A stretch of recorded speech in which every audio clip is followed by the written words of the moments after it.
a little deeper. There was a king.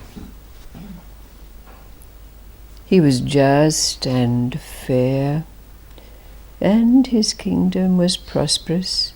He had good advisers, so all was very calm in his kingdom.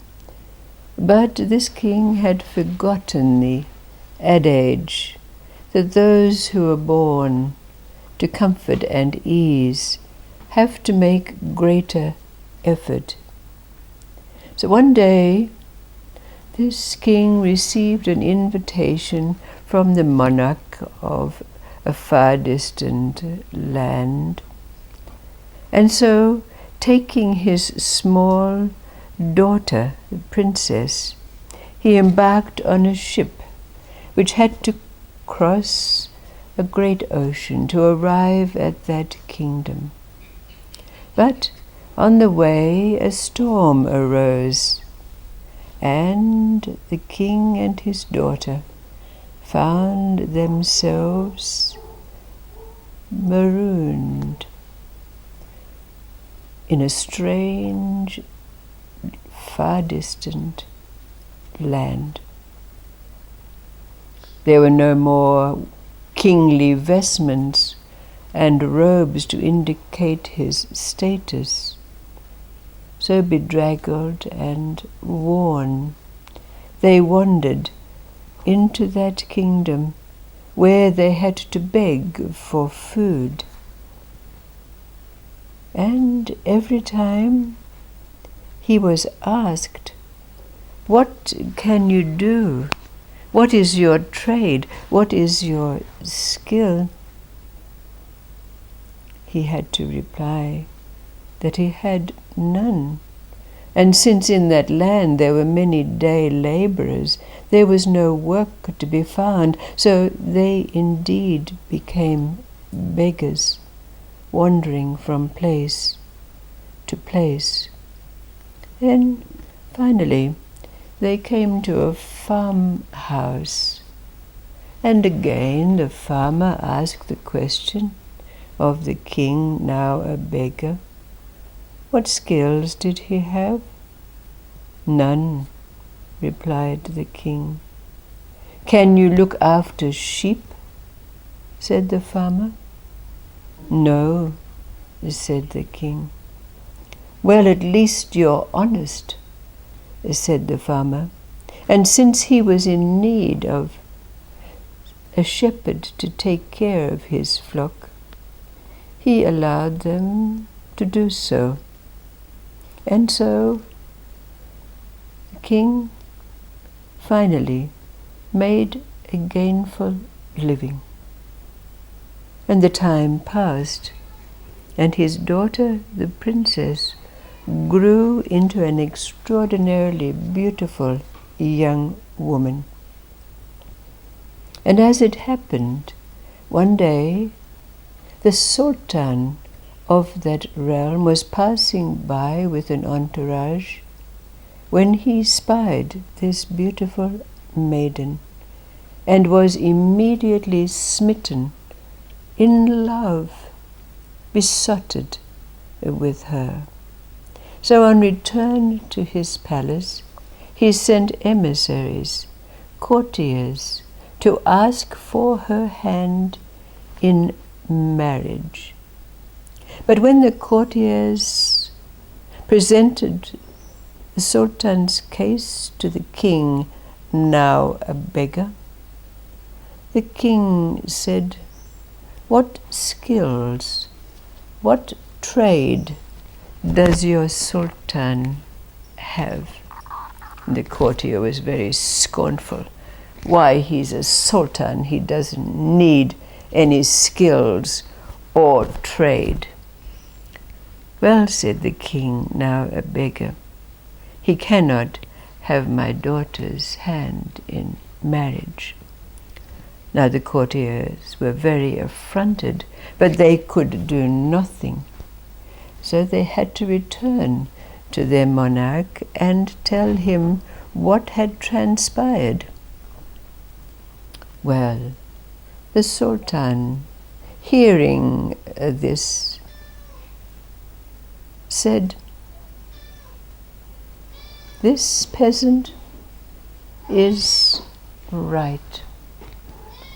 I love this maiden.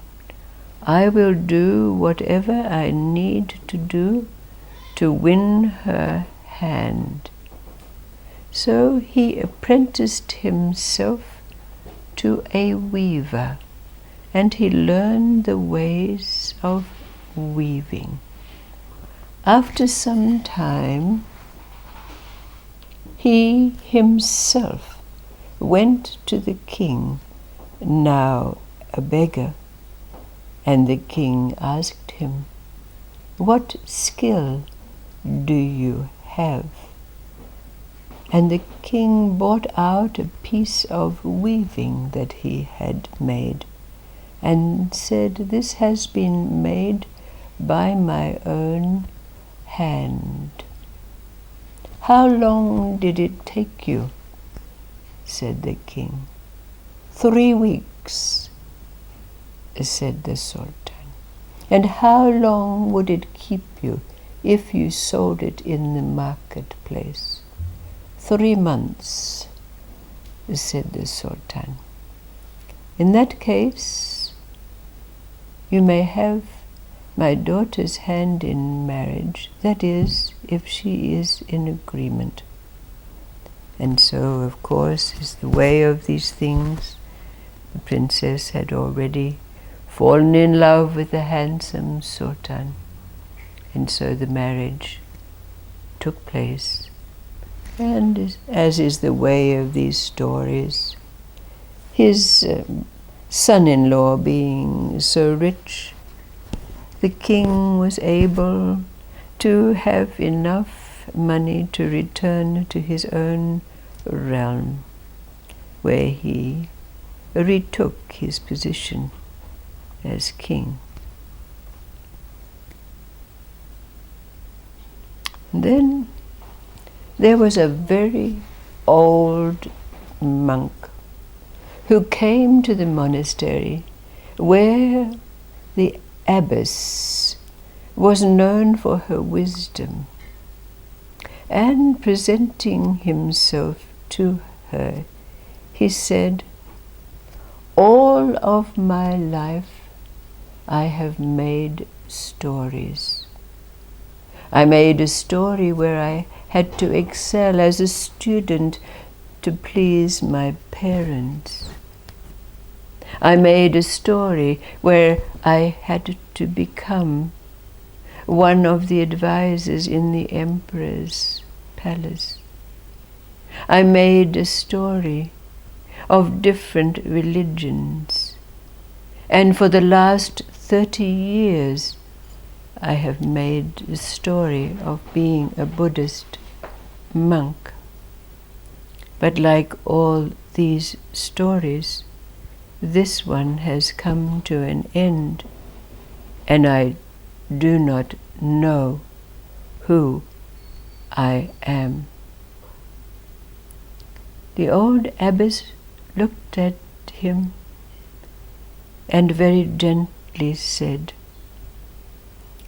"Well, perhaps it is time for you not to begin another story, but to listen to others' stories."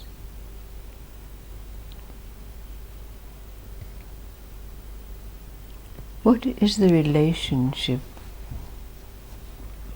that you can glean from these two?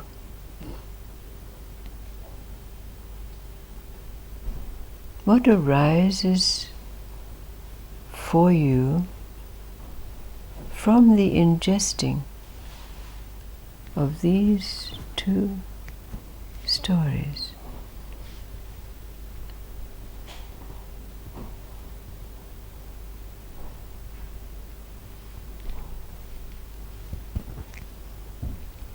So we have to give up who we think we are Right. to